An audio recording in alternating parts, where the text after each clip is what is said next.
In this video, I'll show you how to make labels inside Google Docs. If you find this video useful, please leave us a like and subscribe to our channel.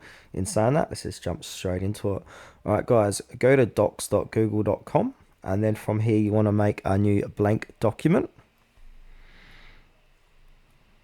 And then once you're inside here, what you want to do is insert a table. So make a table however big you want to make it. I want to make it about 6x4. Now once you've done that, you want to adjust the size of the rows here, so make them a little bit bigger like so.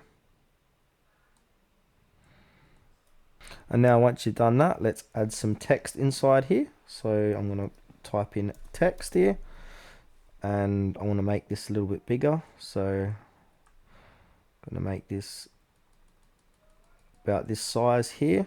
And now I'm going to copy this text and paste it inside here.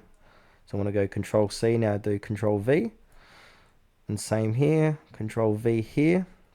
And now if you want to center all this text, highlight it all and then come up here, don't click that one, click on align, so center.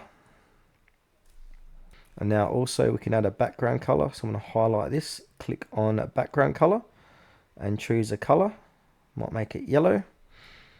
Also you can keep customizing this, you can make it bold, italic, etc., underlined, change the font to impact, etc., like that.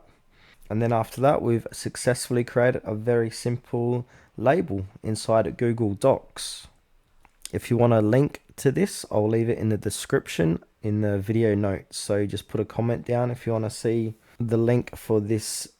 You can also edit the text here if you like to. So if I just go label, you can change the font and all that, and and once you've done that, to print it off, go to file, click on print, and now destination, choose your printer here and then go ahead and click on print and print as many of these as you like.